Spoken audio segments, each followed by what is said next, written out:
Hello everyone, नमस्ते।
वेद जी आप हैं?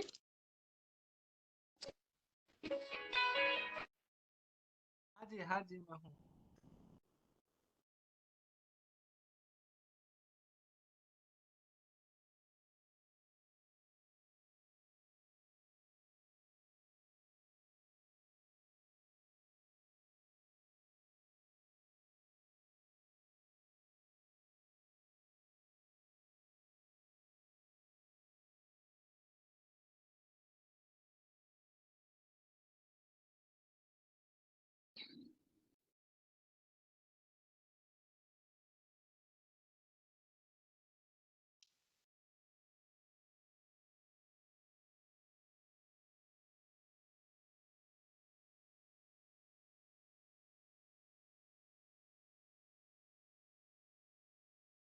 अरे मोटे को हाँ वेद जी, आप अपना कैमरा ऑन करिए जरा। हाँ जी मैडम जी। आप जरा अपना कैमरा ऑन करिए। अच्छा कैमरा ऑन करना है। हाँ, मेरा मेरा सही से हो नहीं रहा, दिखाइए जरा। अच्छा अच्छा एक मिनट। हाँ जी दिखा। देख रही हूँ, ट्राइंग। Yes sir. हम्म, हाँ ठीक है। नमस्ते। हाँ जी नमस्ते। मैं नहीं दिख रही हूँ ना अभी किसी को? ना। ये बाकी स्टूडेंट्स भी तो कर सकते हैं अपने कैमरे ऑन।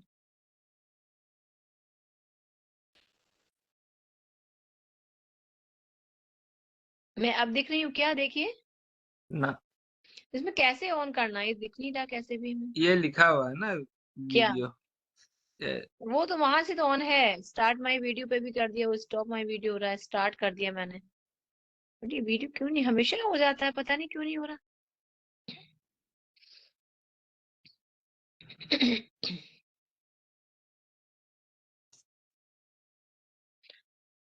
चलिए देखते हैं कैसे नहीं हो रहा है, कोई नहीं, ये बताइए। अब अभी हमारे कुछ ही लोग हैं, हमारे बच्चे बस। हम्म।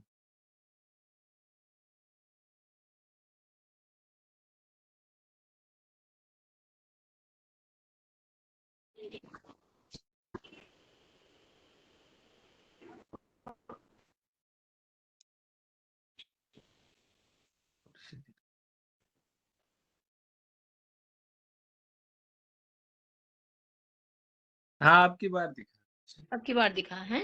हम्म। ये कैसे कैसे दिख रहा था, अब ठीक है चलो। वो असल में मुझे समझ में नहीं आता, वेबएक्स से मीटिंग बहुत दिनों बाद हुई है ना, हाँ हाँ इसीलिए मैं शायद सर कुछ चीजें। पहली बार हो रही है शायद। नहीं, बहुत पहले होती थी क्लासेस, तो वेबएक्स से ही होती थी सारी।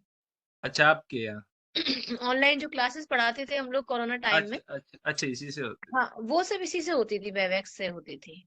अब बहुत दिनों बाद, मतलब 2-3 साल बाद इसे स्टार्ट हुआ है। हम्म तो ये कोर्स के रिगार्डिंग किया गया है हमारा लाइव सेशन, और इसमें काफी सारा टाइम भी है, बट अभी स्टूडेंट्स तो जुड़े नहीं है। हम्म। तो हम लोग आपस में कुछ चर्चा कर लें।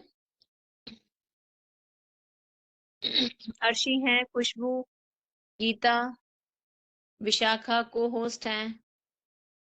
तो मीर जी आपने अपने स्टूडेंट से कह दिया था? हाँ, मैंने बोला था। और वो जो लिंक था वो हाँ, लिंक तो शेयर किया मैंने।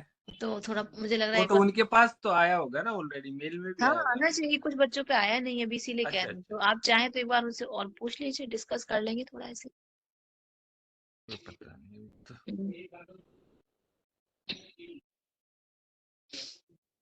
मैंने वो जो था लिंक वो शेयर कर दिया था बच्चों के साथ। अब हो हम्म। सकता है इनमें भी कोई हो, हमें तो पता नहीं ना। अच्छा अच्छा। पीएचडी वालों को जानते ना, एमए वालों को तो कभी नाम से नहीं जानते। हाँ हाँ ये बात तो है, ये बात तो है। हाँ। मेल आया है सभी को। मेल आ अच्छा। गया सबको? विशाखा अपना माइक वो ऑन करो जरा। थोड़े ही स्टूडेंट्स हैं, कर सकते हैं भाई।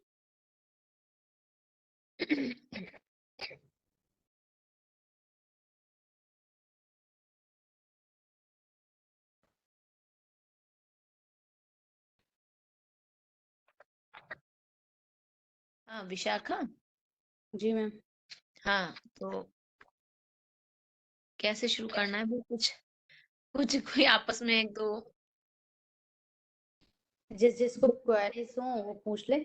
हाँ तो मुझे तो लग रहा है अभी तो बहुत लोगों पे पता नहीं है कि नहीं सबके पास हमारा लिंक, कुछ तो अभी कुछ कमी है। ऐसे तो हमारे कोर्स में काफी सारे विद्यार्थी एनरोल्ड हुए हैं। 650 के आसपास बच्चे हैं, और अभी मैं देख रही थी 21 स्टूडेंट्स जो हैं उन्होंने इसको एग्जाम रजिस्ट्रेशन के लिए भी वो एनरोल्ड हुए अच्छा, हैं। 21 स्टूडेंट्स हो गए हैं, और अभी भी 2-3 स्टूडेंट्स मुझसे कह रहे हैं कि मैम हम आज या कल में कर लेंगे। अच्छा, तो अच्छा। मतलब मुझे उम्मीद है 25 तो होने चाहिए, हो जाएंगे जब तक शायद। हम्म। तो संस्कृत के इस कोर्स में 25 स्टूडेंट्स हो गए तो ये बहुत अच्छी और खुशी की बात है हमारे लिए। जी।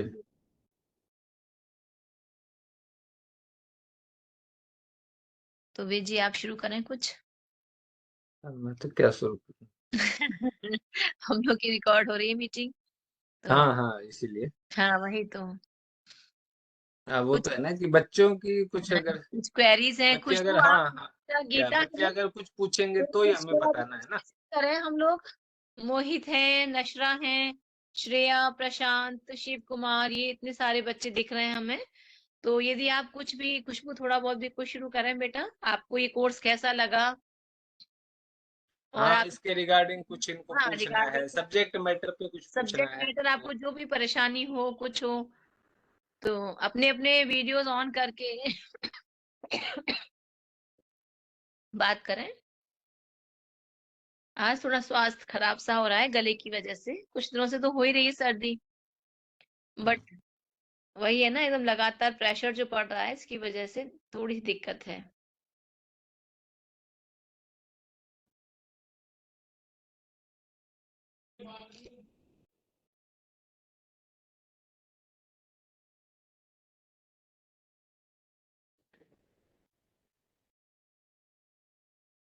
मैम मैं एक क्वेश्चन पूछना चाहती हूँ।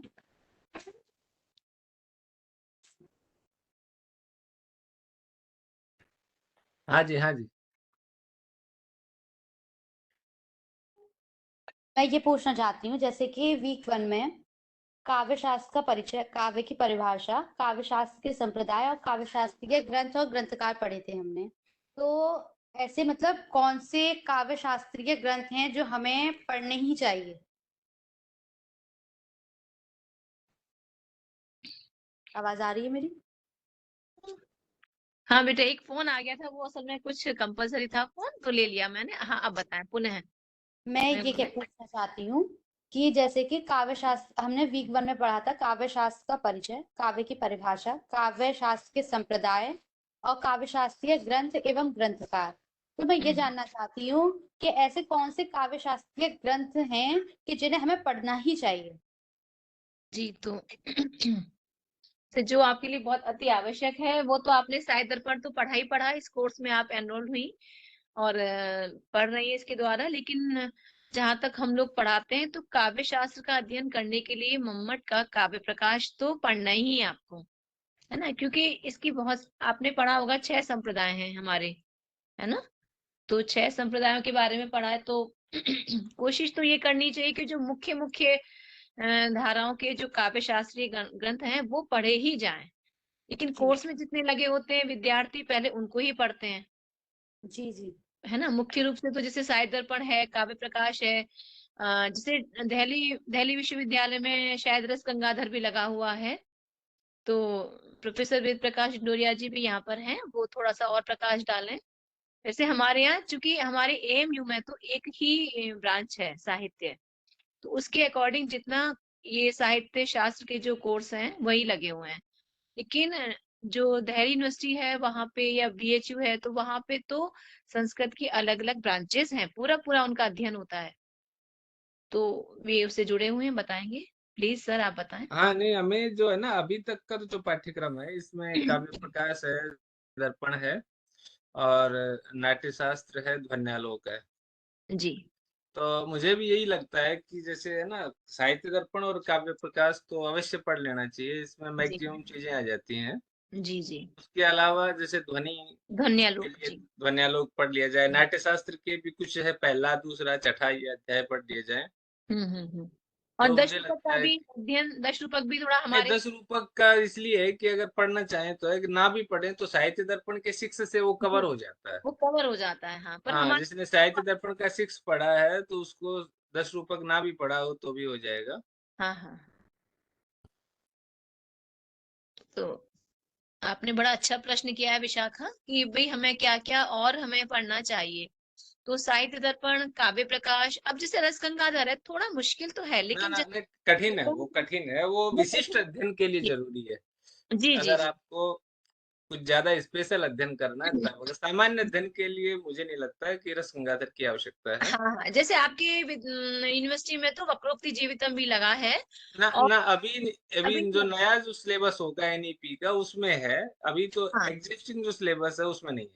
अच्छा तो हमने भी जी अभी एनईपी का जो सिलेबस है हमारे यहाँ, उसमें हमने भी वक्रोक्ति जीवितम का प्रथम उन्मेष लगाया है। अच्छा लगा, अच्छा। और आनंदवर्धन का जो ध्वन्यालोक है, इसका हमारे पास पहले से ही है कोर्स में।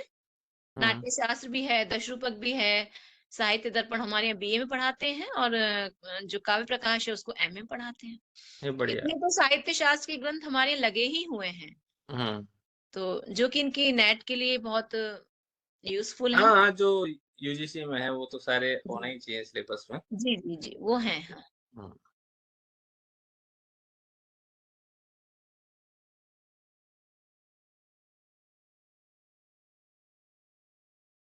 और विद्यार्थी कुछ पूछें? बच्चे तो हैं काफ़ी जुड़े हुए मुझे दिख रहे हैं।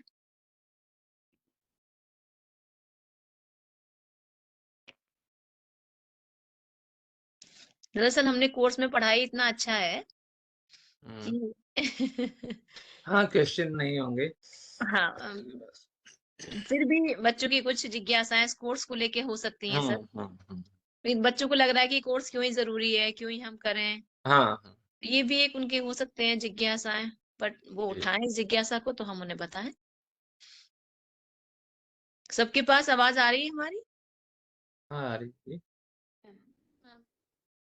हुँ, हुँ।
आवाज आ रही है सबको?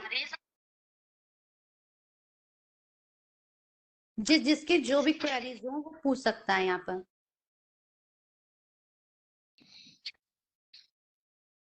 नमस्ते मैम। नमस्ते बेटा। सर नमस्ते। हाँ नमस्ते। मैम मुझे कुछ पूछना था। हाँ हाँ बताएं बेटा बताएं। मैम जैसे कभी भी ऐसे कागज शुरू करते हैं तो मैम उससे शुरू करने से पहले क्या किया जाता है? देखिए बेटा, सबसे पहले इसमें बताया गया है, जब हमने साहित्य दर्पण का आपका वीक 1 के जो असाइनमेंट्स शुरू किए, यस मैम। वीक 1 का जो हमने आपको लेक्चर्स दिए, उसमें सबसे पहले ये बताया गया था कि किसी भी काव्य को शुरू करने से पहले, है ना, अपने अभीष्ट की स्तुति की जाती है ना, और जो भी कार्य प्रारंभ किया जाता है, उस प्रारंभ किए हुए कार्य में जब तक वो समाप्त ना हो जाए तो प्रारीप्सित परिसमाप्ति कामो, ये एक पद आया है उसमें बिल्कुल प्रारंभ में साहित्य दर्पण के। तो जो भी आप प्रारंभ कर रहे हैं कार्य, उसमें अंत तक कोई विघ्न ना आए, इसके लिए कई बार ऐसा होता है कि हमने कार्य शुरू किया, कार्य बहुत बड़ा था, हमने बड़ा अच्छा सा प्रार्थना की और कार्य शुरू किया, लेकिन जैसे ही उसको शुरू करते हैं तो थोड़े दिनों बाद बड़े बड़े विघ्न आ जाते हैं और वो कार्य हमें छोड़ना पड़ता है। तो जो प्रारंभ करने वाला कार्य है वह हमारा एंड तक यानी अंत तक पूरा हो, ऐसी कामना से हम क्या करते हैं, अपने अभीष्ट देवता की उपासना करते हैं। अब चूंकि ये विद्या का कार्य है, ग्रंथ का कार्य है ना, तो हमें क्या करना है कि जो विद्या की देवी हैं, अधिष्ठात्री सरस्वती माँ हैं, उन्हीं की पूजा हम अधिकतर करते हैं। लेकिन इसका तात्पर्य ये नहीं कि सभी लोग केवल सरस्वती की ही प्रार्थना करेंगे। पद वहां पर आया है अभीष्ट की उपासना।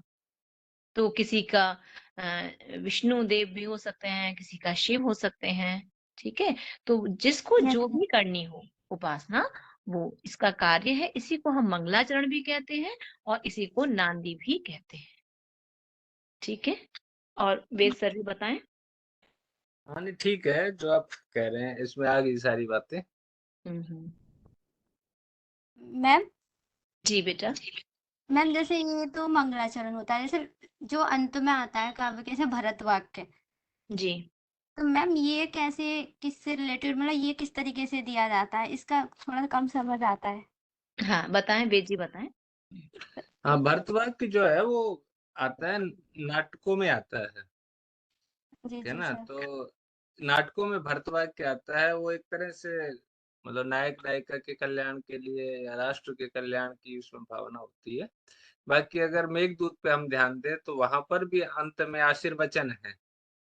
तो वहां पर जो यक्ष है, जो संदेश भेजने वाला है, वो मेघ को आशीर्वाद देता है। जी जी सर। हाँ कि और क्योंकि उसकी तो अपनी पीड़ा वही है कि वो अपनी पत्नी से दूर है, तो मेघ से ये कहता है कि तुम कभी भी अपनी पत्नी विद्युत से अलग ना हो। तो इस प्रकार का है। तो जो भी है आशीर्वचन, या इसको आशीर्वचन के रूप में ही ये होता है, और इसका उद्देश्य यही है कि जो नायक नायिका हैं उनको आशीर्वाद दिया जाए, उसके साथ में संपूर्ण राष्ट्र की जो जो कल्याण है उसकी कामना की जाए। उस समय का जो भी कॉन्सेप्ट है उसमें। जी जी, जैसे अभिज्ञान शाकुंतलम में भी जो लास्ट में है भरतवाक्य, मोस्टली ये बेटा नाटकों में ही होता है हाँ भरतवाक्य। भरतवाक्य के शब्द हाँ, ही नाटक के साथ नाटक है, के उसका संबंध। बाकी काव्यों के साथ उसका नहीं है। जी जी हाँ। तो क्योंकि वो नाटक अभिनय होता है, पूरा उसको अभिनीत किया जाता है। आप देखेंगे स्टेज होती है ना, जैसे आप कोई मूवी देखते हैं तो मूवी लास्ट में आप देखते हैं ना, वो उसका पूरा, ना तो वो नायक वो होता है, तो वो किसी और का अभिनय करता है ना। तो उसी की तरह वाणी बोलेंगे, उसी की तरह वो वेशभूषा बनाएंगे, है ना, उसी की तरह उनके जो सात्विक भाव है वो प्रकट होंगे। तो इस तरह से हम क्या देखते हैं, तो इस तरह जिस भी नाटक का अभिनय किया जाएगा तो लास्ट में उसे खत्म करना है। और जैसे हमने प्रारंभ आशीर्वचन से किया था, वैसे ही हमें क्या करना होगा कि शुभ वाक्यों से, जैसे नायक नायिका हैं तो उनका कल्याण हो, यदि पुत्र की प्राप्ति हो गई तो उसको आशीर्वाद देंगे कि उसको सब कुछ राज्य समृद्ध हो, सारी समृद्धियों से प्राप्त हो। इस तरह से एक शुभ वचन का प्रयोग करते हुए जो नाटक एंड होता है, उसे हम जिस श्लोक से एंड होगा उसे भरत वाक्य कहेंगे।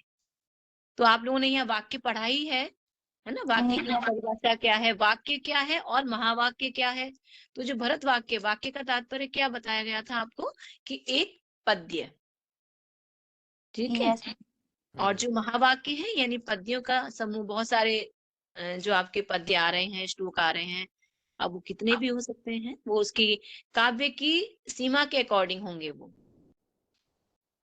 तो वो यस मैम। अंतिम वाक्य जो है, अंतिम पद्य जो है, वो क्या कहा जाएगा, भरत वाक्य कहा जाएगा।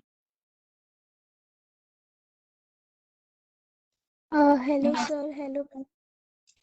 I have a hmm, question. हाँ हाँ बेटा। क्या आप मुझे काव्य फल के बारे में थोड़ा सा शॉर्ट में डिफाइन कर सकते हैं? तो सर से पूछा गया है, सर बताएं। अच्छा। हाँ, ये जो काव्य फल है इसके यहाँ पर विश्वनाथ के अकॉर्डिंग इसमें 4 हैं और उसकी बहुत ही सुंदर कारिका उन्होंने वहां पर कही है। चतुर्वर्ग फल प्राप्ति सुखादल्पधियाम अपि काव्यादेव। इससे चतुर्वर्ग की प्राप्ति होती है, धर्म की, अर्थ की, काम की और मोक्ष की। तो फिर उसमें यह है कि चतुर्वर्ग की प्राप्ति तो और भी बहुत सारे साधन हैं जिनसे हो जाती है, वेद हैं, शास्त्र हैं, भारतीय दर्शन है, दूसरी चीजें हैं। तो फिर उसमें उन्होंने बताया कि सुख से प्राप्त होती है। और तो फिर वहां पर है कि अगर कोई व्यक्ति सुख से भी अगर न चाहे तो भी फिर क्या है, तो फिर वो कहता है अल्प धियाम अपि। जो कोमल बुद्धि के जो लोग होते हैं, जो ज्यादा अध्ययन में परिश्रम नहीं करना चाहते, उनके लिए जो चतुर्वर्ग की प्राप्ति है वो काव्य से होती है। ये विश्वनाथ का मुख्य रूप से उद्देश्य है। फिर उन्होंने चारों का एक एक कुछ उन्होंने स्पष्टीकरण भी दिया है, जैसे धर्म की प्राप्ति कैसे होती है। तो विश्वनाथ कहते हैं कि जो रामादिवत प्रवर्तितव्यम न रावणादिवत, ये इस प्रकार का जो उपदेश है ना, वो हमें काव्य से मिलता है। तो इसको उन्होंने धर्म कहा है। तो फिर उन्होंने कहा कि नहीं, ये तो जरूरी नहीं। फिर उन्होंने धर्म को और भी दूसरे ढंग से, क्योंकि ये चीजें रामादिवत प्रवर्तितव्यम न रावणादिवत, हमें राम के समान आचरण करना चाहिए, रावण के समान नहीं करना चाहिए, इस बात को हर कोई लोक में मानेगा, एक्सेप्ट करेगा, ये जरूरी नहीं। तो फिर उन्होंने एक बात और भी कही कि अगर आप कोई ऐसे स्तोत्र काव्य लिखते हैं, आप आरती लिखते हैं, आरती भी तो एक पोइट्री है, स्तोत्र काव्य भी पोइट्री है, और उनके माध्यम से अगर आप अपने विष्णु आदि की वंदना करते हैं तो वो भी धर्म कहलाता है। अगर अर्थ की बात करें तो अर्थ का मतलब मनी है, तो काव्य से मनी, धन की प्राप्ति होती है। तो ये हमें बहुत सारे उदाहरण इस प्रकार के प्राप्त होते हैं प्राचीन काल में, कि कवि जो थे वो राजा के यहाँ जाते थे और अपनी कविता सुनाते थे उनको, और उसके बदले में उनको धन की प्राप्ति होती थी। काम की बात करें तो वो भी धन पर ही आश्रित रहता है। अगर आपके पास धन है तो आपको काम काम की प्राप्ति भी हो जाएगी। और मोक्ष जो है उसके लिए काव्य डायरेक्ट साधन नहीं बनता है। काव्य क्या करता है कि जो मोक्षोपयोगी जो वाक्य होते हैं उनमें आपकी गति बना देता है। जो मोक्ष उपयोगी वाक्य हैं उनको समझने के लायक आपको बना देता है, ताकि आप आगे जब कभी आप पढ़ेंगे, जैसे कि थोड़ी देर के लिए मोक्ष उपयोगी वाक्य के उदाहरण में हम उपनिषद को ले सकते हैं। तो अगर डायरेक्ट आप उपनिषद पढ़ोगे तो आपको समझ में नहीं आएंगे, लेकिन आप काव्य पढ़ करके उपनिषद पढ़ेंगे तो आपको समझ में आ जाएंगे। तो काव्य क्या करता है कि आपको मोक्ष उपयोगी जो वाक्य होते हैं उनको समझने के योग्य बना देता है। इस आधार पर देखा जाए तो काव्य से चतुर्वर्ग फल की प्राप्ति होती है। ये है देने का। Okay, thank you sir. एक और क्वेश्चन है, मैं पूछ सकती हूँ? हाँ हाँ हाँ पूछो बेटा। आचार्य मोहम्मद के काव्य लक्षण को भी थोड़ा शॉर्ट में बता दीजिए। हाँ, आचार्य मम्मट का जो काव्य लक्षण है उसमें जो मुख्य पूरा उनका काव्य लक्षण है, तथा दोषो शब्दार्थो सगुणो अनलंकृति पुनः क्वापि। अब उसमें जो मुख्य जो विशेष्य पद है वो है शब्दार्थो। तो बेसिकली वाक्य तो बनेगा शब्दार्थो काव्यम, कि शब्द और अर्थ जो है वो काव्य होते हैं। अब हर शब्द अर्थ तो काव्य नहीं होते, तो विश्व मम्मट ने क्या किया है कि वहां पर उसके साथ 3 विशेषण जोड़ दिए हैं। एक अदोषो शब्दार्थो काव्यम, एक सगुणो शब्दार्थो काव्यम, एक अनलंकृति पुनः क्वापि शब्दार्थो काव्यम। तो अदोषो शब्दार्थो काव्यम का मतलब है कि दोष रहित शब्द और अर्थ काव्य होते हैं। फिर वहां पर प्रश्न होगा कि दोष किसे कहते हैं, तो मम्मट कहते हैं मुख्यार्थ अति दोष है। जो मुख्यार्थ के विघातक तत्व होते हैं उसको दोष कहते हैं, मुख्यार्थ की जो अपकर्षक हैं उनको दोष कहते हैं। फिर एक क्वेश्चन बनेगा कि मुख्यार्थ किसे कहते हैं?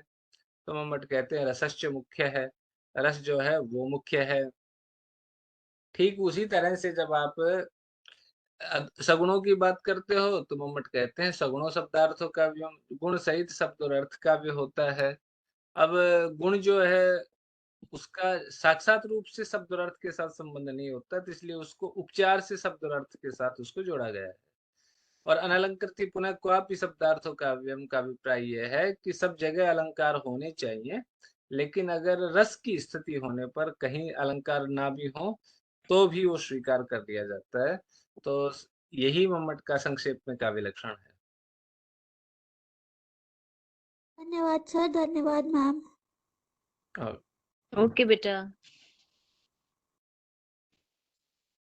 तो ये प्रोफेसर वेद प्रकाश जी, मैं आपको एक बात बताना चाहती हूँ कि ये भी जो जिस स्टूडेंट ने आपसे प्रश्न पूछे हाँ, तो ये है पर्शियन में एमए कर रही हैं और इसके अच्छा, साथ अच्छा। इन्होंने संस्कृत के इस कोर्स में अपना एनरोल किया और मतलब काफी कीन है ये इस पढ़ने के लिए कि संस्कृत में साहित्य शास्त्र क्या चीज है। और इस पूरे पेपर का नाम पोइटिक्स एंड प्रोजोडी, तो प्रोजोडी में ये समझिए छंद शास्त्र इनको बताया गया कि भाई ये इसका वो है। जो इन्होंने इंट्रो वीडियो देखा तो इनकी कई बार जिज्ञासा होती है कि मैम ये कैसे रहेगा साहित्य शास्त्र का पेपर। तो हमने कहा बेटा आप ज्वाइन करो, आप सीखो, तो सीखेंगी तो अच्छा रहेगा। तो इन्होंने प्रश्न भी इतना अच्छा किया क्योंकि मम्मट का नाम सुन रही होंगी ये बार बार। मम्मट के काव्य लक्षण का खंडन किया गया है आचार्य विश्वनाथ के द्वारा। तो जब खंडन है तो भाई किसी चीज का हाँ, खंडन कब किया स्वाभाविक है कि हाँ, जाएगा? कोई मतलब प्रसिद्ध कुछ बात होगी तभी ना। हाँ तभी होगा बिल्कुल। हाँ, तो उनको ये जिज्ञासा रही और बहुत अच्छी बात इन्होंने पूछी है। थैंक यू अर्शी, पर्शियन के होते हुए भी विषय से आप पढ़ रही हैं और उसके साथ आपको संस्कृत में रुचि है, ये बहुत अच्छी बात है। मैम और भी थैंक यू। कई विद्यार्थी जुड़े हुए हैं, कृपया थोड़ा वो लोग भी इस कोर्स से संबंधित कोई प्रश्न पूछें, बात करें। अंजलि भी जुड़ गई हैं और एक मोहित चौधरी भी हैं दिख रहे हैं मुझे, और एक ही मोहम्मद के नाम से पूरा नहीं दिख पा रहे हैं, मोहम्मद बताइए। यूसुफ। मोहम्मद यूसुफ हैं। तो मोहम्मद यूसुफ आप तो काफी होशियार हैं भाई संस्कृत में। Good evening ma'am. Good ma'am evening अपना कैमरा ऑन कर लीजिए। मैं अच्छा अच्छा ठीक है, ओके। अब दिख रहा है सही मेरा? नहीं, नहीं दिखा? पता नहीं आज मेरे कैमरे में मुझे क्या ही प्रॉब्लम हो रही है, मुझे कुछ समझ में नहीं आ रहा, कभी कभी हो जा रहा है कभी नहीं। वेद जी नहीं दिख रही मैं? ना। ओके।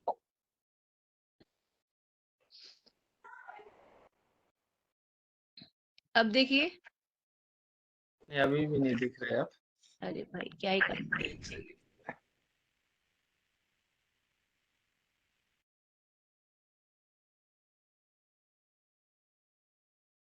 आवाज तो आ रही ना मेरी लेकिन? हाँ, आवाज आ रही है। हाँ दिखना भी चाहिए भाई। सर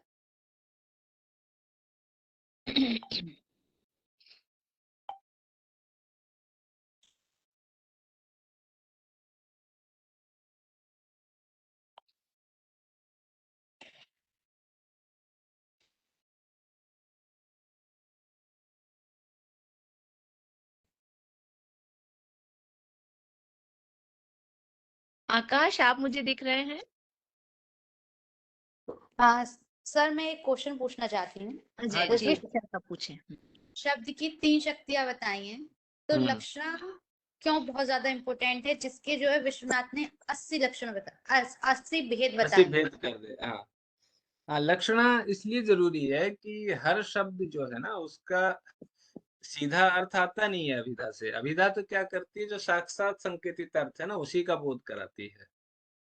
क्या तो प्राय और लोक में भी केवल शास्त्र की बात नहीं है, लोक में भी इतना ज्यादा प्रभाव है लक्षणा का, इतना लोग प्रयोग करते हैं, बहुत सारा प्रयोग करते हैं लक्षणा का। जैसे भी कोई बच्चा बहुत अच्छा होता है तो बोल देते हैं भी बच्चा तो बिल्कुल शेर है ना। अगर कोई वैसे बहुत एकदम से जैसे मान लो किसी घर में कोई घटना हो गई तो एकदम से बोल देते हैं कि भाई इस घर में तो अंधेरा हो गया, जबकि सारी लाइट जली हुई है।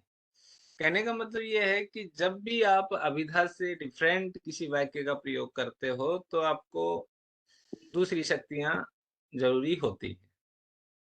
तो इस बहुत बार तुमने सुना होगा कि अच्छा वो कॉलेज कहाँ पर है, वो कॉलेज बिल्कुल रोड पर है। आपका घर कहाँ है, मेरा घर बिल्कुल रोड पर है। अब देखा जाए तो रोड पर तो किसी का घर हो ही नहीं सकता, रोड पर कॉलेज हो ही नहीं सकता, लेकिन हम अत्यधिक निकटता को बताने के लिए हम बोल देते हैं कि वो कॉलेज बिल्कुल रोड पर है। तो इस तरह के न जाने कितने एक दैनिक जीवन में हम लोग डेली इतने सारे वाक्यों का प्रयोग करते हैं जहां पर लक्षणा होती है, इसलिए लक्षणा जरूरी है। और लक्षणा कब होती है, जब या पहला तो उसकी 3 शर्तें हैं लक्षणा की। पहला है कि उसका मुख्यार्थवाद हो, जो साक्षात संकेतित अर्थ है, अभिधा से आने वाला अर्थ है, उसका बाद हो जाए। उसके बाद में 2 बातें हैं, या तो रूढ़ी हो या फिर प्रयोजन हो। कुछ चीजें ऐसी होती हैं जो रूढ़ हो जाता है, जैसे कि मान लो एक शब्द है, प्रवीण शब्द है। तो प्रवीण शब्द का मतलब होता है जो बहुत अच्छे से वीणा बजाता है, लेकिन हम प्रवीण किसको बोलते हैं, जो एक्सपर्ट होता है। ऐसे कुशल शब्द है, कुशल का अर्थ जो कुशाओं को लाने वाला होता है, लेकिन उसको एक्सपर्ट के लिए आजकल कुशल शब्द का प्रयोग हो गया है। और एक कारण उसमें होता है प्रयोजन, कि हमारा, जैसे मैंने अभी एक उदाहरण दिया था कि हमें बहुत अधिक निकटता बतानी होती है, तो हम कहते हैं कि बिल्कुल रोड पर वो कॉलेज है। तो ये प्रयोजन की वजह से भी।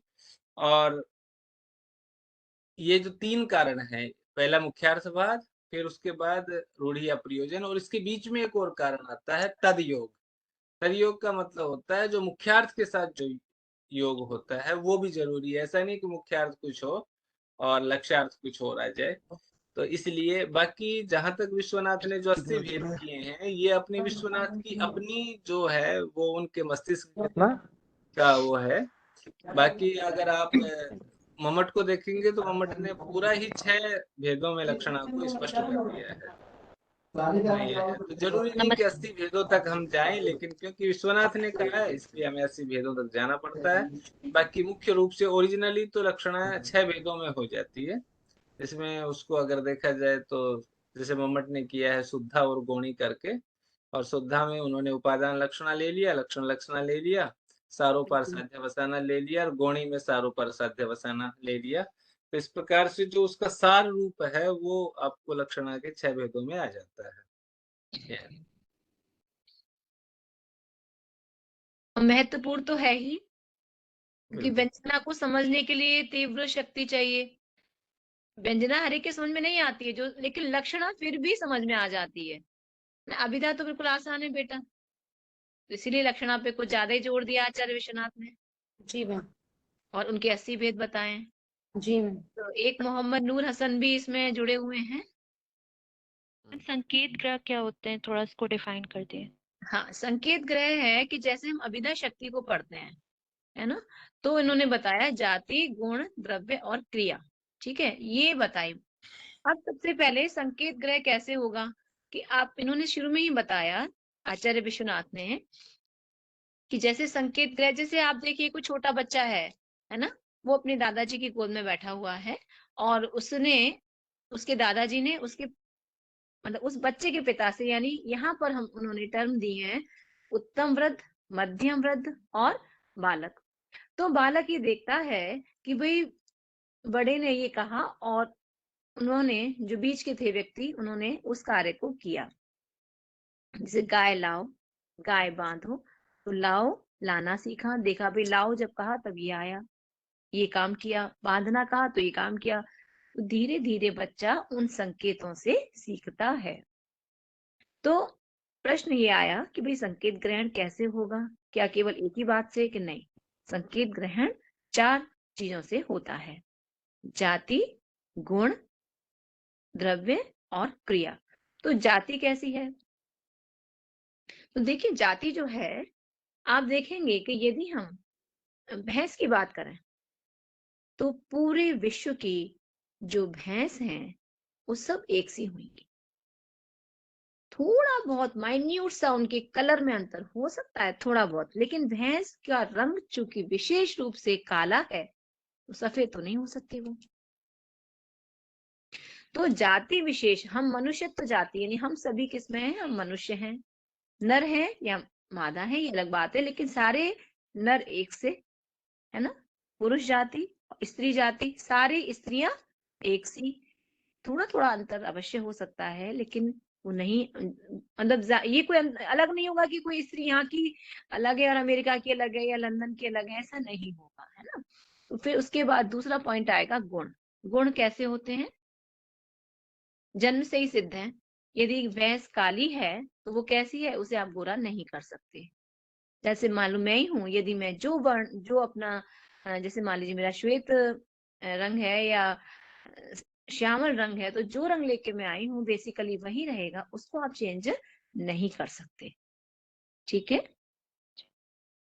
अब तीसरा पॉइंट इन्होंने दिया द्रव्य। ये वैसे बहुत अच्छे से मैंने उसमें समझाया है, और हो सकता है बच्चों को टीचर से इसीलिए लाइव सेशन से दिए गए हैं कि आप डायरेक्ट इस बात के बारे में डिस्कशन करें।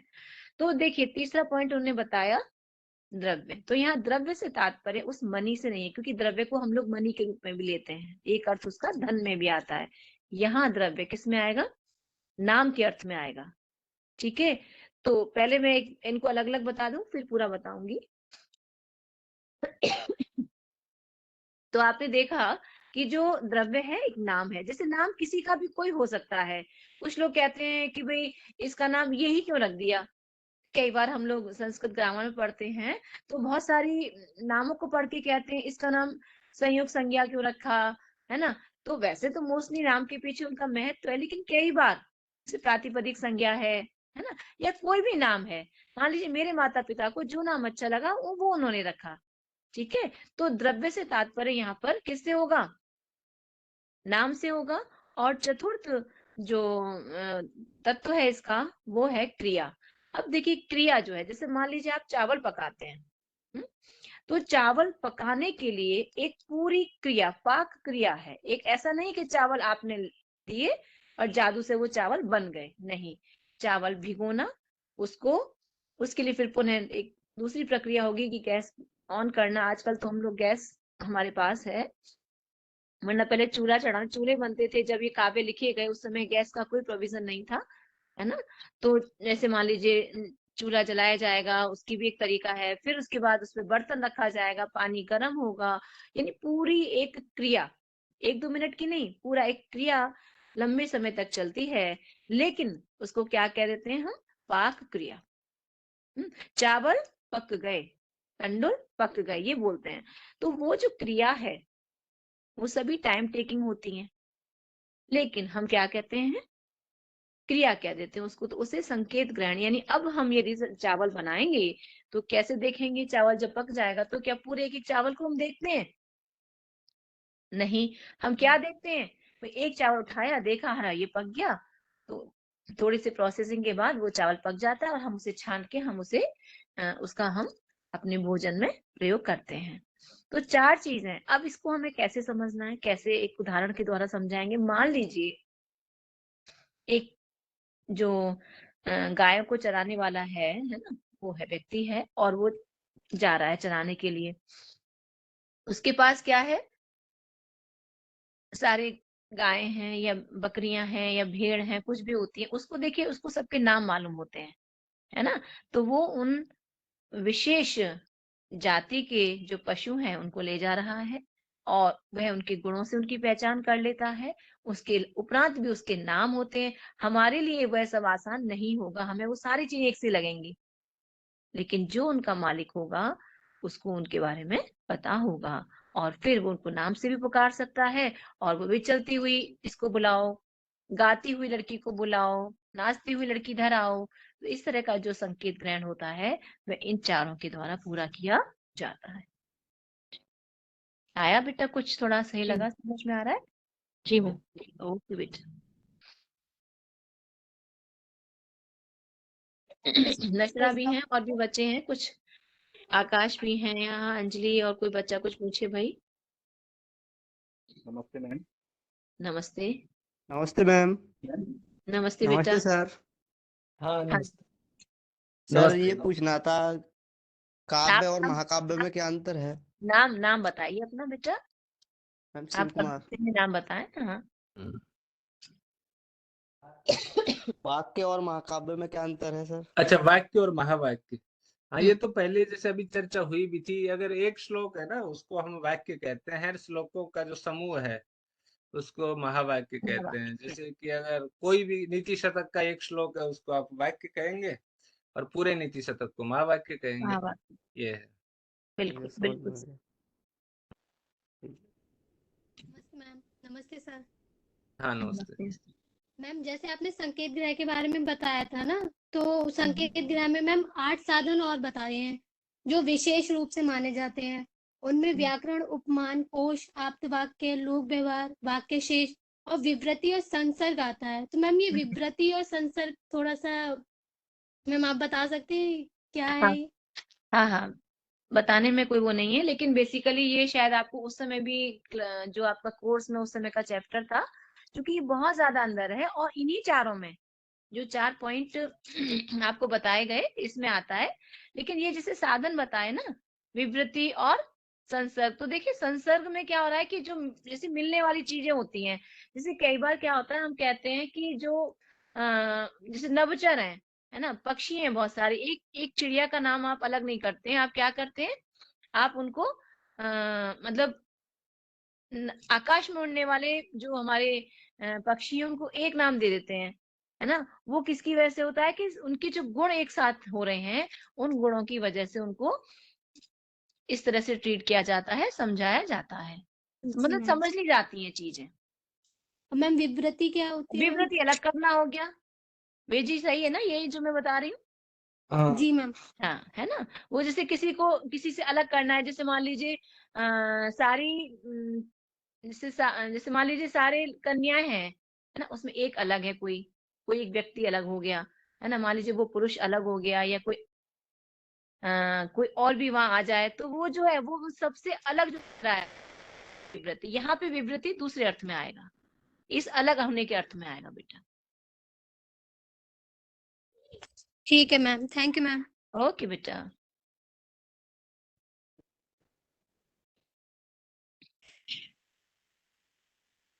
नमस्ते मैम। हाँ बेटा, नमस्ते। सर नमस्ते। हाँ, नमस्ते। सर मेरा नाम अजीत चौधरी है, मुझे पद की विशेषता के बारे में जानना है।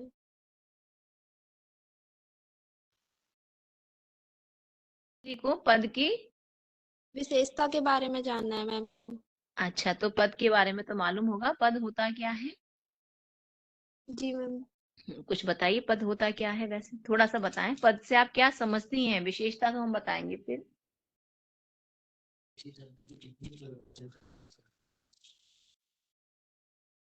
थोड़ा सा बताओ बेटा, पद मतलब किसको क्या समझते हो पद से।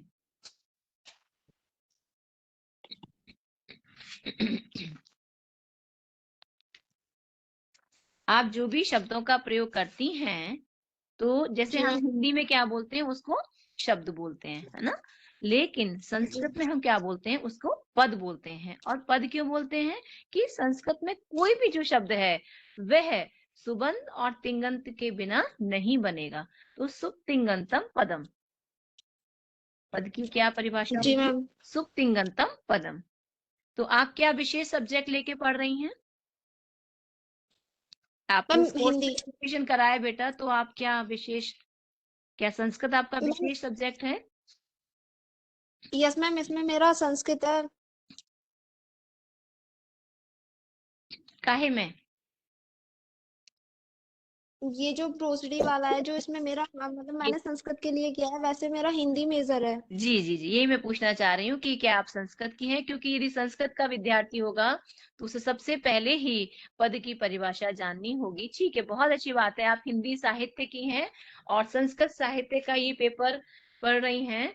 और ऑनलाइन ये जो स्वयं पोर्टल पर आपका ये जो संस्कृत का कोर्स बना है, मैं समझती हूँ कि हिंदी वाले छात्र छात्राओं के लिए ये विशेष लाभदायी होगा।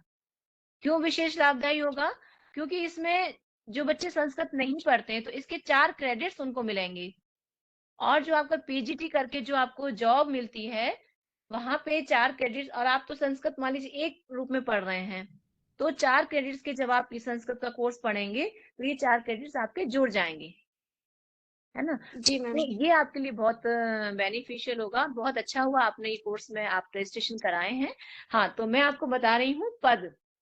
तो पद किसे कहते हैं? सुबंत और तिंगंत को सबसे पहले पद कहते हैं। ठीक है। अब इसके बाद जो हमने शायद पहले नहीं, तीसरे वीक में शायद ना, तीसरे जी मैम, वीक, हाँ हाँ तीसरे वीक में। हाँ, तीसरे वीक में ये जो पद है इस पूरे को आपको समझाया गया है ना। तो वर्णः पदम प्रयोगार्ह अनन्वित एक अर्थम। तो ये इन्होंने बोला, हमने आचार्य विश्वनाथ ने बोला है कि जो पद है बेटा वो कैसा होता है? वर्णा, वर्ण है। अब आप ये जानेंगी वर्ण क्या होते हैं। तो वर्ण क्या होते हैं? वर्णमाला मालूम है आपको? वर्णमाला तो एक सी है, हिंदी की भी और संस्कृत की भी। तो वर्णमाला बताएं जरा क्या हो सकता है। बताइए, वर्णमाला तो आपको पता होगा। अंजलि से बात कर रही हूँ मैं इस समय। जी मैम। हाँ, वर्णमाला बताइए बस जरा, ऐसा क्या है भाई?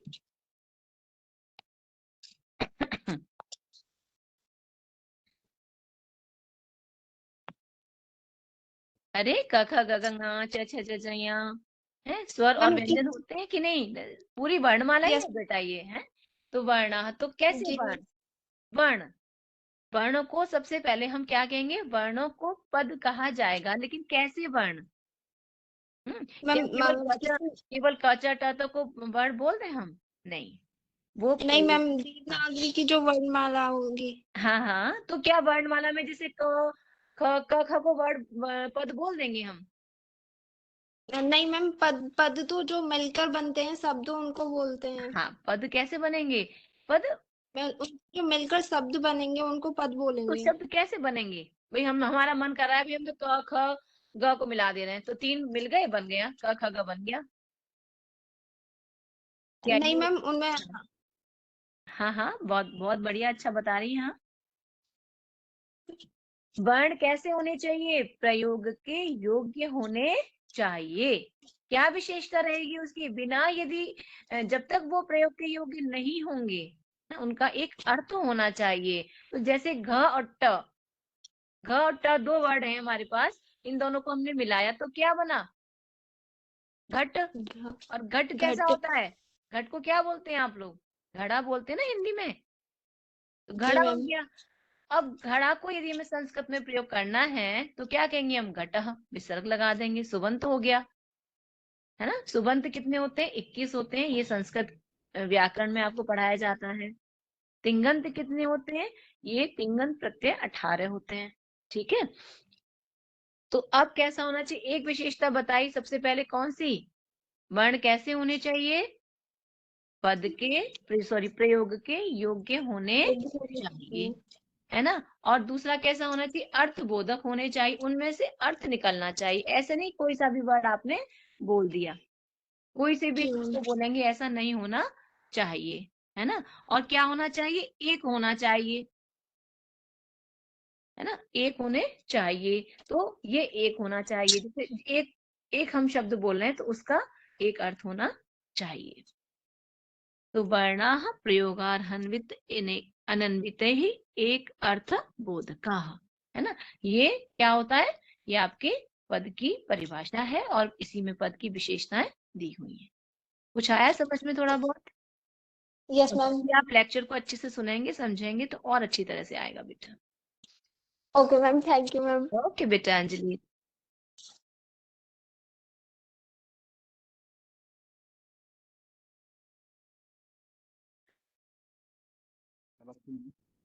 नमस्ते बेटा, कौन बोले हैं? नाम बताएं। आवाज थोड़ा क्लियर नहीं आ रही है। आकाश शर्मा। अच्छा, आकाश शर्मा। Yes ma'am. हम्म, मैं ये कह रहा हूँ, जी सॉरी, बेटा। साहित्य में अध्ययन करते समय हम जो है उसमें रुचि जो है कैसे बनाएं? तो वेद जी भी हैं यहाँ पर। क्या क्वेश्चन हाँ, एक बार जरा फिर से प्रश्न, रिपीट करना। प्रश्न सुने बच्चे का। आकाश पुनः बोलिए बेटा अपना। आकाश, क्या क्वेश्चन आपका?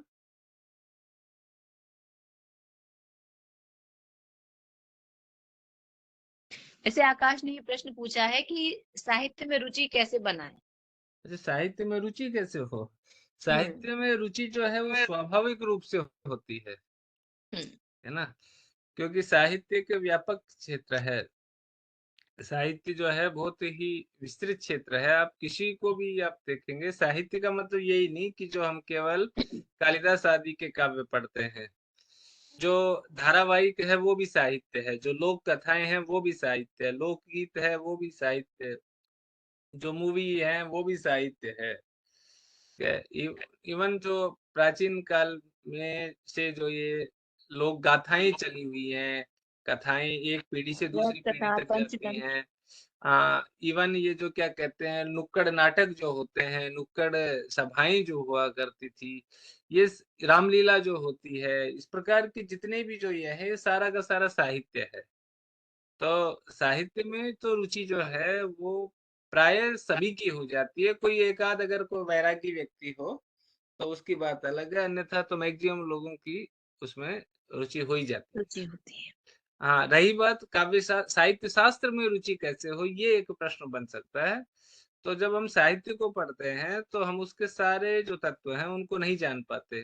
कई बार हम उसमें रसानुभूति ठीक से नहीं कर पाते, कई बार हम अलंकारों को नहीं समझ पाते, कई बार हम उसकी जो कथानक है उसको ठीक से नहीं समझ पाते, कई बार वही कथानक क्यों रखा गया ये नहीं समझ पाते। तो इन सारे तत्वों को जानने के लिए हमें साहित्य शास्त्र की आवश्यकता पड़ती है। और साहित्य शास्त्र हमें ये बताता है कि साहित्य कैसा होना चाहिए, किस प्रकार का होना चाहिए।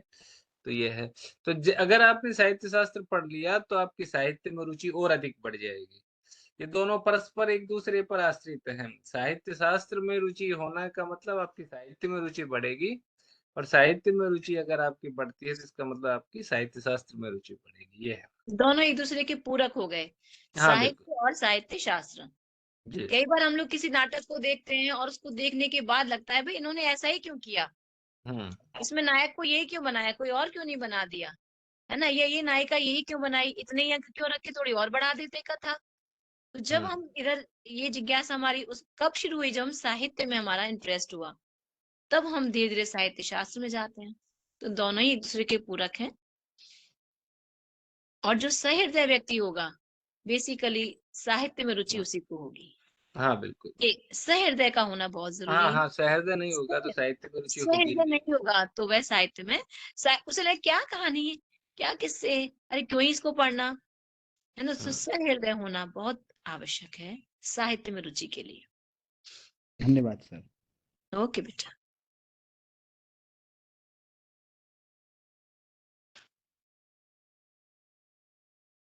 मैम मैं एक क्वेश्चन पूछना चाहती हूँ कि टीकाएं क्यों जरूरी है, क्यों टीकाओं को पढ़ना चाहिए।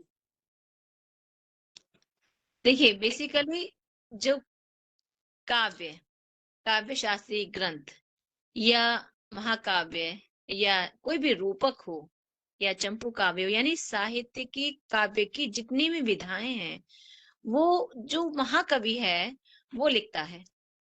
कवि हुआ, महाकवि हुआ, ग्रंथकार है, रचनाकार है, वो लिखता है उसको। ठीक है। और एक बात मैं हमेशा जब भी लेक्चर्स लेती हूँ, हमेशा बच्चों से बताती हूँ कि जो भी साहित्य है, रचनाएं हैं, वे सब व्यंजना में लिखी जाती हैं, है ना। पढ़ी कैसे जाती हैं? अभिधा में पढ़ी जाती हैं। अभिधा यानी जब मनाया तो पढ़ लिया, जैसा मनाया।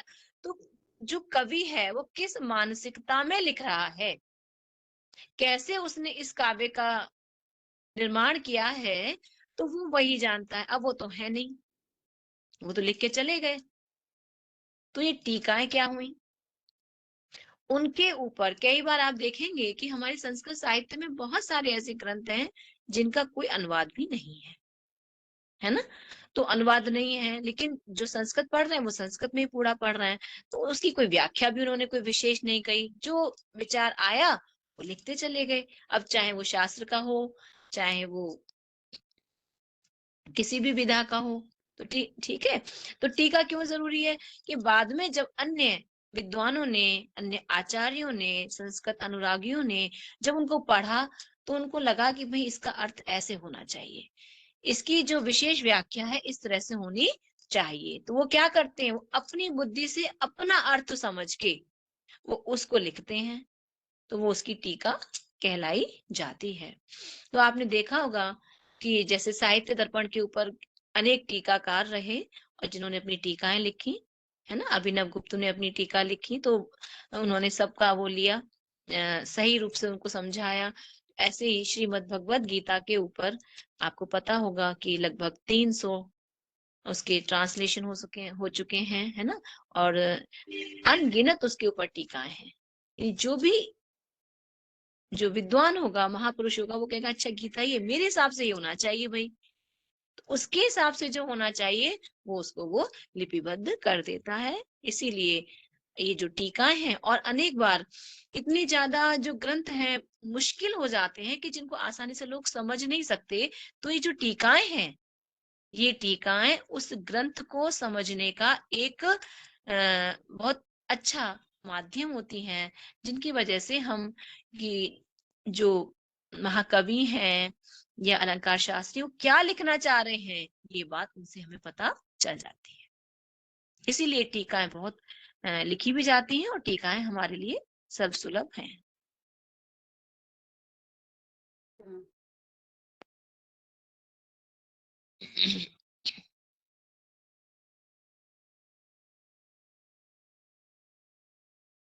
मैम जी बेटा।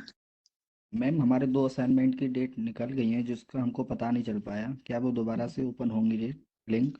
हाँ, ये तो जो हमारे स्वयं पोर्टल के जो होस्ट हैं और जो आईआईटी मद्रास से कोर्स चल रहा है, ये हम उनसे पता करेंगे बेटा, क्योंकि बेसिकली शुरू में हम भी नहीं समझ पाए, हमें लगा असाइनमेंट्स ओपन होते होंगे पूरे 4 महीने ओपन रहेंगे, लेकिन ये असाइनमेंट्स ऑफ हो गए। मतलब फर्स्ट एंड सेकंड असाइनमेंट जब तक हमने बच्चों को बोला और बच्चे मतलब जैसे सोते से जागे हों, तो जब बच्चे जागे तो देखा कि वो असाइनमेंट्स नहीं ओपन हो रहे हैं।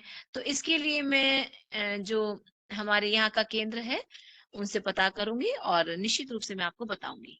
हो सकता है हमारा एक और लाइव सेशन हो, मैं उसमें बताऊंगी। तो जब तक जो भी आ रहे हैं, तो जैसे मान लीजिए 3rd है, तो 3rd असाइनमेंट की जो डेट है वो 12 फरवरी है ना, यानी 12, अच्छा तो 12 तो हो गई। अब 4th असाइनमेंट चल रहा है हमारा, 4th असाइनमेंट की डेट शायद 18 या 19 कुछ फरवरी है, तब तक आप उसको फिलअप कीजिए। और एक बात आपके लिए खुशी की ये है कि ये जो हमारा सेंटर है, एग्जाम सेंटर है, वो पहले बाहर था, आगरा दिखा रहा था, लेकिन अब वो हमारा अलीगढ़ भी शो कर रहा है। और भी कोई यदि किसी को परेशानी होगी तो हम और व्यवस्था पूछेंगे कि क्या तरीका हो सकता है कि बच्चे सारे एग्जाम्स दे पाए, उन्हें दूर ना जाना पड़े। तो अलीगढ़ आने से, सेंटर बनने से हमारे आसपास के जो विद्यार्थी गण हैं उनको इसमें थोड़ा आसानी रहेगी, इजीली वो दे सकते हैं। मैम जी बेटा। मैम जैसे पहले जब हमने फिल किया था तो अलीगढ़ नहीं आ रहा था, तो हमने आगरा डाल दिया था, बट अब उसमें एडिट करने का ऑप्शन है, हमने अलीगढ़ डाल दिया है तो उस पे आ रहा है। हाँ हाँ, तो अब सही हो रहा है ना आपका वो? मैम ठीक हो रहा है। ठीक है, ठीक है, हाँ तो बस ठीक है। उसमें आप एडिट करके अलीगढ़ डाल दीजिए। सभी लोग जो हमारे इसमें जुड़े हुए हैं या जिनको जो पता चले जो एग्जाम रजिस्ट्रेशन में हमसे उन्होंने किया है एग्जाम रजिस्ट्रेशन।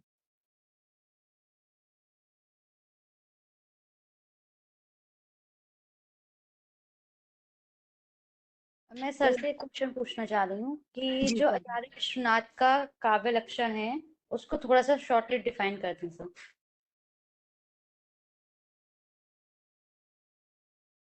हाँ, वेद तो जी आप है ना? हाँ विश्वनाथ का जो काव्य लक्षण है वो है वाक्यम रसात्मकम काव्यम। हाँ, तो इसमें 3 बातें जानने योग्य हैं। एक तो वाक्य क्या है, एक रसात्मक क्या है, और काव्य के बारे में हम जान ही रहे हैं। तो वाक्य जो है उसके लिए इन्होंने परिभाषा दी है वाक्य की, वाक्यम स्यात् योग्यता आकांक्षा आसक्ति युक्त पदोच्चय है। ताकि वाक्य वो है जिसमें आकांक्षा हो, योग्यता हो और आसक्ति हो। आसक्ति जो शब्द है इसके लिए सन्निधि शब्द का भी प्रयोग होता है।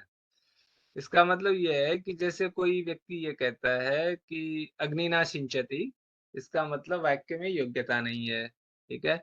अगर कोई व्यक्ति जो है वो एक साथ 3-4 पशुओं के नाम ले देता है, गाय, बैल, घोड़ा, हाथी। तो इसका मतलब वहाँ पर क्या है, उसमें आकांक्षा रह जाएगी। श्रोता, सुनने वाला ये सोचेगा कि पता नहीं ये कहना क्या चाह रहे हैं। और आसक्ति का मतलब ये है, आसक्ति जो शब्द है इसका, या सन्निधि इसको कहते हैं, इसका तात्पर्य ये है कि जब आप वाक्य में पद बोलते हो तो वो कंटिन्यूअसली बोले जाने चाहिए। ऐसा नहीं कि आपको एक वाक्य बोलना है, राम घर जाता है, ऐसा नहीं 10 बजे आप राम बोलें, 11 बजे घर बोलें, 12 बजे जाता बोलें, तो उनको कंटिन्यूअसली बोलना होता है। तो इसको हम आकांक्षा, योग्यता, आसक्ति बोलते हैं, और इनसे युक्त जो होता है उसको हम वाक्य कहते हैं। अब उसके बाद ये है कि कैसा वाक्य काव्य होगा, तो उन्होंने बताया कि रसात्मक वाक्य काव्य होगा, रस ही है आत्मा जिसकी।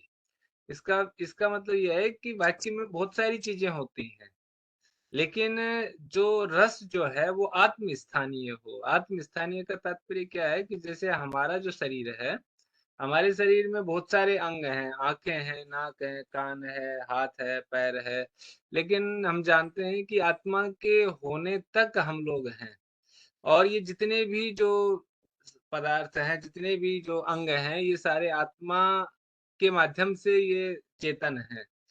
तो आत्मा के मुख्य स्थान है। तो ठीक उसी प्रकार से उस वाक्य में जिसको आप काव्य कह रहे हो, उसमें बहुत सारी चीजें हो सकती है, अलंकार हो सकता है, रीति हो सकती है, गुण हो सकते हैं, कुछ भी हो सकता है, लेकिन रस जो है वो आत्मा की तरह जिसमें हो, मुख्य हो, वही वाक्य जो है उसको काव्य कहा जाता है। विश्वनाथ के अकॉर्डिंग ये उनका वाक्य रसात्मकम काव्यम है।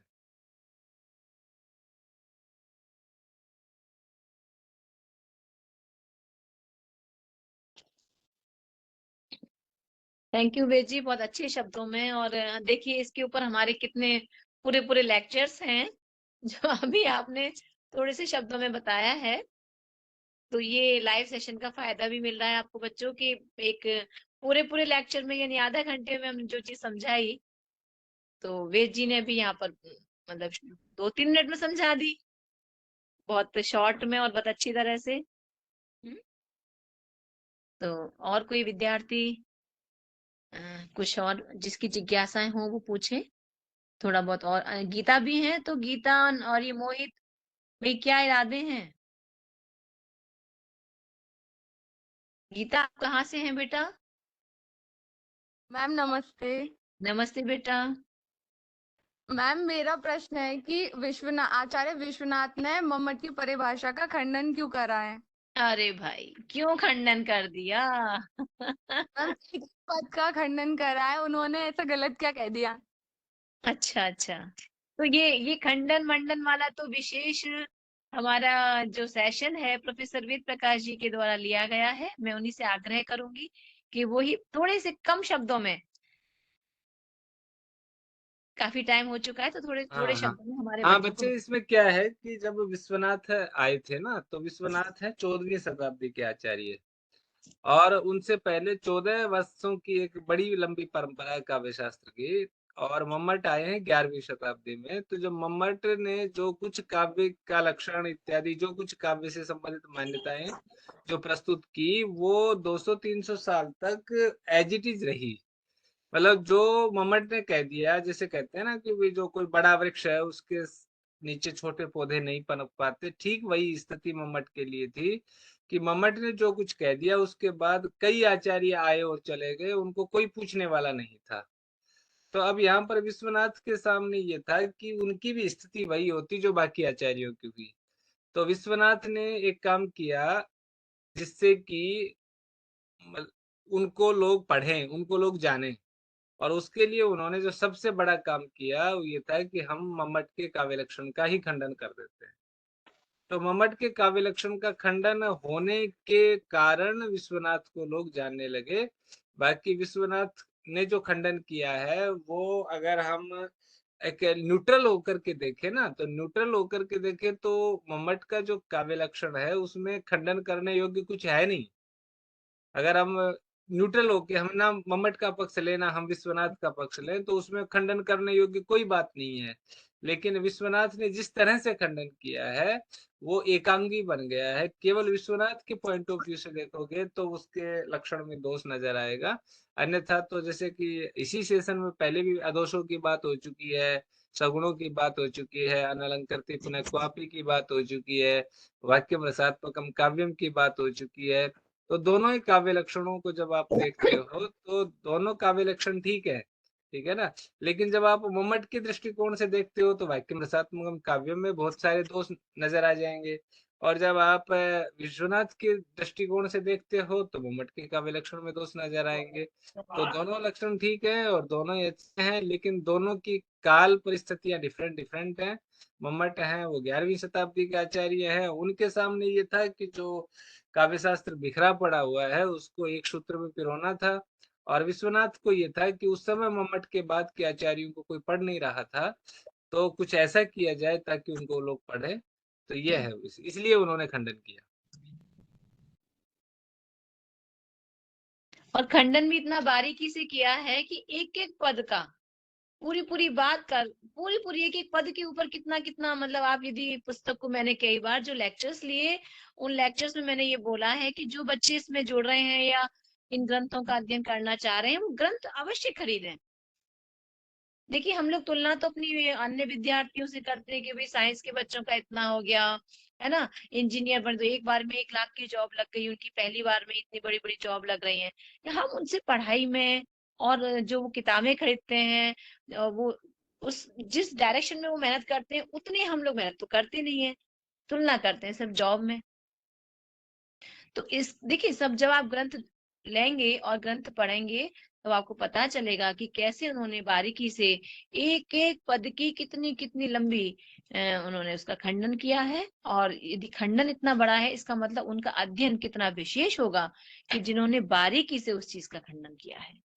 तो आचार्य विश्वनाथ ने पदशः, ऐसा नहीं कि केवल उन्होंने आचार्य मम्मट के ही काव्य लक्षण को का खंडन किया, उन्होंने ध्वनिवर्धन यानी ध्वनि के जो प्रस्थापक हैं आचार्य आनंदवर्धन, उनमें उनके भी जो काव्य लक्षण उसमें दोष दिखाया, आचार्य वामन के काव्य लक्षण में दोष बताया उन्होंने, है ना।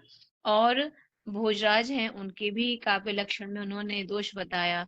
तो लेकिन आचार्य मम्मट के काव्य लक्षण का पदशः उन्होंने खंडन किया है। बिल्कुल आचार्य वेद प्रकाश जी बिल्कुल सही कह रहे हैं कि जब उन्होंने जो खंडन किया है उसकी वजह से साहित्य दर्पण ग्रंथ मैं समझती हूँ सबसे ज्यादा प्रसिद्ध है हमारे साहित्य शास्त्र में। वेद जी सही है ना? हाँ जी बिल्कुल ठीक है, बिल्कुल सबसे ज्यादा फेमस है ये।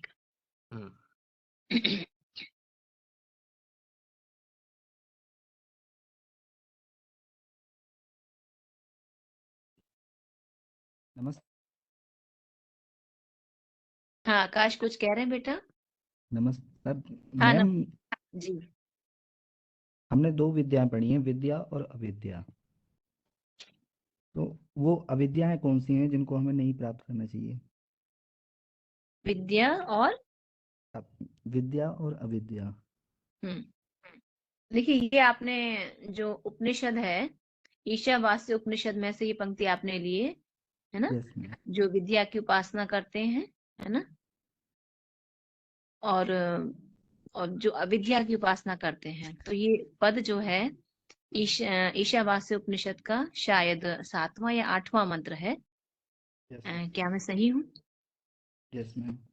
तो वैसे कोई बात नहीं है, लेकिन विशेष रूप से ये इस जो आज हमारा लाइव सेशन है ये चूंकि पोइटिक्स एंड प्रोजोडी इस पेपर के तहत हमारा लाइव सेशन है, और बेसिकली हमारे 4 असाइनमेंट्स यानी लगभग हमारे 4 हफ्ते का कोर्स पूरा हो चुका है, उससे विशेष रूप से संबंधित है।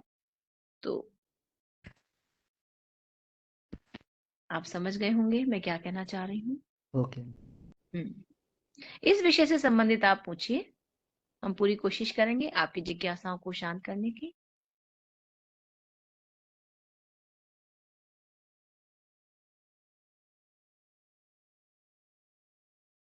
ईशावास्य उपनिषद में इसके ऊपर विशेष प्रकाश डाला गया है, विद्या और अविद्या के ऊपर। जो परमात्मा के परम प्रकाश के लिए जो हम ज्ञान प्राप्त करते हैं, दैट इज कॉल्ड विद्या। और वह अविद्या से तात्पर्य ये नहीं है कि जो हम विद्या ही प्राप्त ना करें, है ना। एक अलग जाने से जो नेगेटिविटी वाली बात आती है, वहां इस संदर्भ में नहीं दिया गया है उसे, है ना। वहां अविद्या का तात्पर्य दिया हुआ है अन्य जो हम कर्म कांड आदि की शिक्षा प्राप्त करते हैं, और कई बार हम क्या करते हैं, उस चीज का जो शास्त्रोक्त जो आचरण है, हमारे शास्त्र विहित जो कर्म है, हम उनको नहीं करते हैं, शास्त्रों का अध्ययन नहीं करते हैं, तो वह हमारे लिए अविद्या का काम वहां करता है।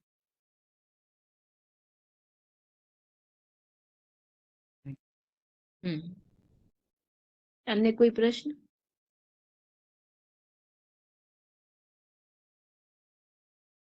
हमें लगता है काफी देर में बात करते करते हो गई है, और कुछ तो विद्यार्थी शायद हमें लेफ्ट कर चुके हैं।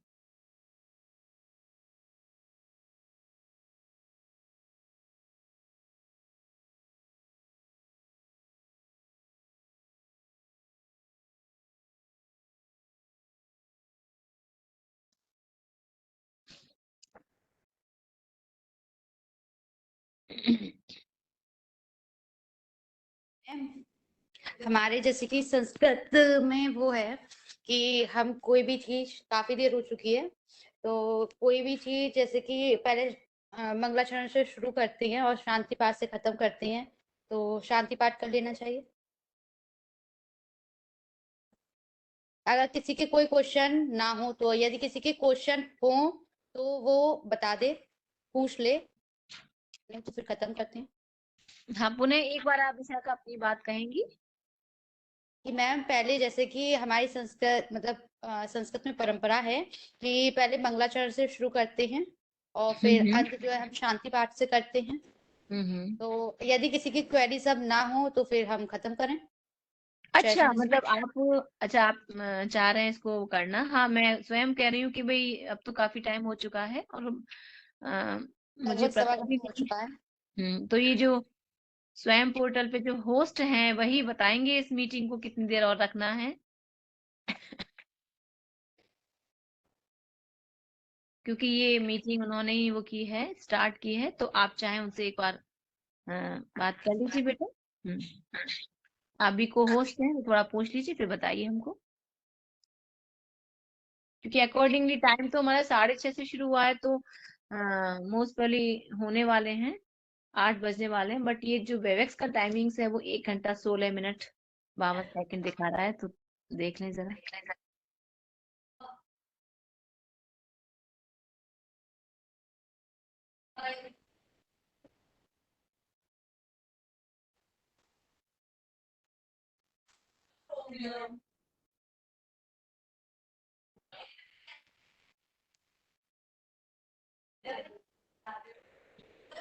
हाँ, वेद जी हैं? हाँ जी, हाँ जी। प्रोफेसर वेद प्रकाश जी, आप जरा ये अपना शेयर बताएं, अनुभव करें हम सभी से कि आपने जो इस हमारे कोर्स में वो जो लेक्चर्स दिए हैं, तो आपको कैसा फील हुआ? नहीं, बढ़िया हुआ। ये बिल्कुल हमारा प्रिय विषय है, साहित्य शास्त्र। हाँ, और वो उस तो पर आप काव्य अगर शास्त्र मर्मज्ञ हैं, ये तो पता है उसको जी। पढ़ाना हो, उस पर डिस्कस करना हो, तो उससे अच्छा और क्या हो सकता है। तो बहुत अच्छा अनुभव रहा था उस समय, और आज भी अच्छा रहा। जो बच्चों ने, देखा जाए तो जितना हमने पढ़ाया उसको संक्षेप में सारा ही पूछ लिया। हाँ, संक्षेप में सारा कुछ। मैक्सिमम सिलेबस जो है वो बच्चों ने कवर कर लिया किसी न किसी रूप में। जी, और अभी उनके 4 असाइनमेंट्स हुए हैं, यानी 4 हफ्ते के लेक्चर्स आए हैं। हाँ, अभी तो काफी सारा भाई 12 बचा हुआ हफ्ते है। हाँ, अभी तो पूरा और भी है, व्यंजना भी आएगी अभी, तो हो सकता है हमारा जो नेक्स्ट लाइव सेशन होगा वो और भी मजेदार होगा। तो क्योंकि व्यंजना पे और लक्षणा पे उधर चर्चा होगी, व्यंजना पे ज्यादा, जी जी। तात्पर्य वृत्ति पर भी चर्चा होगी। तो आप भी हमारे से जुड़े हैं, आपने अपना विशेष टाइम दिया, हम विशेष आपके आभारी हैं। और आपकी जो यूनिवर्सिटी है, देहरी यूनिवर्सिटी है, तो वहाँ के भी बच्चे से और जुड़े, इसके जी लिए तो आप कोशिश कीजिएगा कि नेक्स्ट सेशन में जब आपका इस हाँ साल हम का पेपर हाँ चल बिल्कुल हाँ तब तो आराम से जुड़ेंगे क्योंकि तो उसको नेक्स्ट सेशन में भी जुड़े कुछ बच्चे, मतलब नेक्स्ट लाइव सेशन में। और जो हमारा अगला सेमेस्टर होगा, यानी अगले साल जब चलेगा ये पेपर, तो जी जी शायद आपके यहाँ के काफी बच्चे हमसे जुड़ ही जाएंगे। हाँ हाँ जुलाई से जी, जुलाई वाले सेशन में काफी लोग हमारे आपके होंगे। जी हम्म।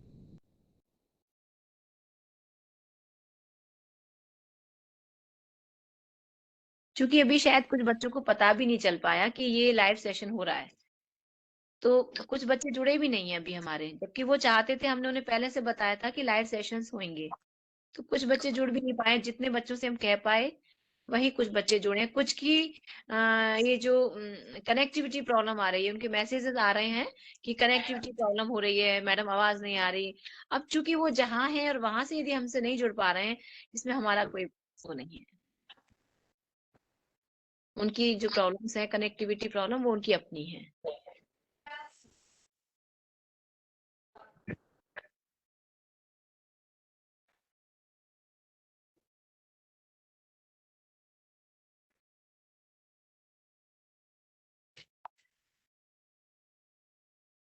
मोहित है यहाँ पर? मोहित हमारी आवाज सुन रहे हैं? हम सुन रहे हैं। तो मोहित, आपने नमस्ते साहित्य दर्पण पढ़ा? नमस्ते बेटा, खुश रहो। आपने साहित्य दर्पण पढ़ा? थोड़े बहुत जी वीडियो हम देखे? जी हम थोड़ा थोड़ा पढ़ा है। हाँ, तो आप कैसे, मतलब क्या अनुभव कर रहे हैं आप ऑनलाइन इस कोर्स से जुड़ के, थोड़ा बताएं। हम काफी अच्छा अनुभव कर रहे हैं, आगे के लिए बहुत अच्छा रहेगा। क्योंकि देखिए हमें ये मालूम है कि बहुत सारे जो टीचर हैं वो साहित्य दर्पण को पढ़ा रहे हैं, है ना। और हमारे कोर्स की वैल्यू क्यों ज्यादा है? क्योंकि आप ये देखेंगे कि जो विश्वविद्यालय के प्रोफेसर्स हैं, आचार्यगण हैं, वे गण मैंने इसलिए कहा कि एक आपको प्रोफेसर सारिका वाशनी ने पढ़ाया है जो कि अलीगढ़ मुस्लिम यूनिवर्सिटी की है, और एक आपको जी मैम। प्रोफेसर वेद प्रकाश जिंडोरिया जी ने पढ़ाया है जो कि दिल्ली यूनिवर्सिटी के हैं। जी मैम। तो जो प्रोफेसर्स रेगुलरली पढ़ाते हैं चीजों को और वो आपको क्लास में पढ़ा रहे हैं ना, तो मुझे लगता है आप लोग बहुत ज्यादा लाभान्वित होंगे इस चीजों से। अभी तो 4 ही जी हफ्ते मैम। हमारे हुए हैं, आप पूरा जब देखेंगे तो आपको लगेगा। और कोशिश करिए धीरे धीरे इसके लेक्चर्स देखते रहें आप, बहुत अधिक आपको जी जी आपके इंटरव्यू में फायदा होगा। क्योंकि जब इंटरव्यू में प्रश्न पूछे जाते हैं तो यहाँ असाइनमेंट के रूप में आपको छोटे छोटे प्रश्न पूछे जा रहे हैं, और जी जो कि आप लोग पेपर मतलब हफ्ते का कोर्स कर रहे हैं, उस हफ्ते के साथ आप असाइनमेंट जरूर करें बेटा, सभी लोग। जी मैम। ठीक है। Thank okay you ma'am. बेटा, ओके बेटा, ओके ओके। तो विशाखा हम रखें?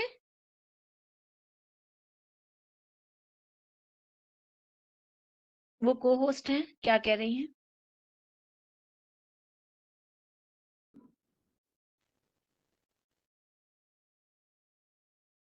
मैम आप कंक्लूड कीजिए फिर हाँ। निष्ठा। तो मैं इस आज का जो हमारा लाइव सेशन है, मैं इसको अंत करते समय, आप जितने भी बच्चे जुड़े हैं, और हो सकता है आज किसी तकनीकी परेशानी की वजह से कुछ कम बच्चे जुड़े हैं, हमारा विशेष प्रयास होगा कि जो नेक्स्ट हमारा लाइव सेशन हो उसमें जो संख्या आज हमारे 8 या 10 है, वो लगभग 50 तो होनी ही चाहिए, और 50 से ऊपर भी हो जाए तो कोई गम नहीं, है ना। यानी खुशी होगी हमें कि और ज्यादा बच्चे आए और वो हमसे कुछ ना कुछ अपने प्रश्न पूछें, कोई ना कोई बात डिस्कस करें। क्योंकि जब हम लाइवली आपको जवाब देंगे तो आपको और अच्छी तरह समझ में आएगा। तो असाइनमेंट 1, 2, 3, 4, ये 4 असाइनमेंट के माध्यम से हमने आपको साहित्य दर्पण का जो द्वितीय परिच्छेद है उसका आधा यानी लक्षणा तक हम इसको आपको पढ़ा चुके हैं। और प्रोफेसर वेद प्रकाश जिंडोरिया जी इस पूरे सेशन में यानी लगभग 1.5 घंटे से हमारे साथ हैं। मैं उनको बहुत बहुत धन्यवाद देती हूँ, उनका आभार प्रकट करती हूँ कि अपने बिजी शेड्यूल से वो यहाँ पर उपस्थित रहे और उन्होंने हमारे विद्यार्थियों के प्रश्नों का जवाब दिया। और जितने भी ये विद्यार्थीगण हमें दिख रहे हैं उन सब का भी आभार। और आगे के सेशन के लिए आप प्लीज सबसे कहिएगा, एक्टिवली देखिए, जैसे ही आपके ईमेल पर आए तो ईमेल पर आने के बाद कोई लिंक आएगा, उससे आप ज्वाइन करें। तो मैं प्रार्थना करती हूँ ईश्वर से कि ये कोर्स जिस उद्देश्य को लेकर के स्वयं पोर्टल पर बनवाया गया, हम लोगों से इतनी जो कठिन मेहनत करवाई गई, हम लोग को आदत तो है ऑफलाइन पढ़ाने की और ऑनलाइन पढ़ाया है, सिर्फ आप लोगों के लिए हमने ऑनलाइन पढ़ाया। तो हम स्वयं पोर्टल जो हमारी IIT मद्रास की टीम है उनका भी धन्यवाद करेंगे। और मैं अंत में प्रार्थना करती हूँ, सर्वे भवन्तु सुखिनः, सर्वे सन्तु निरामया, सर्वे भद्राणि पश्यन्तु, मा कश्चित् दुःख भाग् भवेत्। धन्यवाद। Ma'am thank you. नमस्ते मैम। नमस्कार। वेद जी है ना, अभी है ना वेद जी? लेफ्ट कर दिया? ओके, लेफ्ट कर दिया, ठीक है, कोई बात नहीं। तो सभी लोग हम लेफ्ट करते हैं। तो स्वयं पोर्टल में